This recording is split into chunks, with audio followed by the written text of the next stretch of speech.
I love you forever and ever and ever. 2025 সালে বলিউড ইন্ডাস্ট্রিতে বহু সিনেমা মুক্তি পেয়েছে, তবে সবগুলোকে ছাপিয়ে বছরের দ্বিতীয় ব্যবসা সফল সিনেমা হয়ে গেছে সাইয়ারা।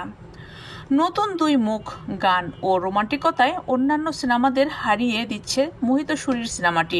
9 দিন আগে মুক্তি পায় সাইয়ারা সিনেমা, তবে মুক্তির আগ থেকেই সিনেমাটি নিয়ে সোশ্যাল প্ল্যাটফর্মগুলোতে হাইপ ওঠে, যার প্রভাব পড়ে হলগুলোতে।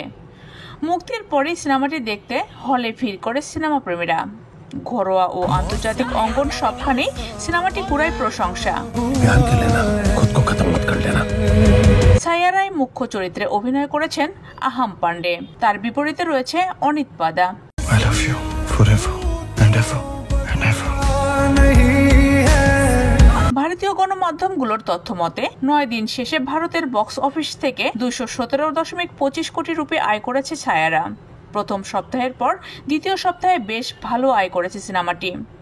গত শনিবার সিনেমাটি আয় করে 26.5 কোটি রুপি, যা শুক্রবারের তুলনায় 50% বেশি।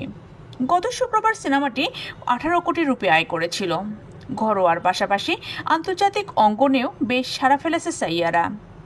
9 দিনে আন্তর্জাতিকভাবে 30 কোটি রুপি আয় করেছে সিনেমাটি।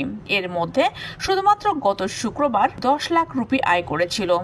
চলতি বছরে বলিউডের সবচেয়ে ব্যবসা সফল সিনেমা সাওয়া ইতিহাস থেকে বানানো সিনেমাটি আয় করে 601 কোটি রুপি। ব্যবসা সফল সিনেমায় এরপরে ছিল হাউসফুল 5। একাধিক জনপ্রিয় অভিনেতা ও অভিনেত্রীকে নিয়ে করা সিনেমাটিকে পিছনে ফেলে দিয়েছে সাইয়ারা।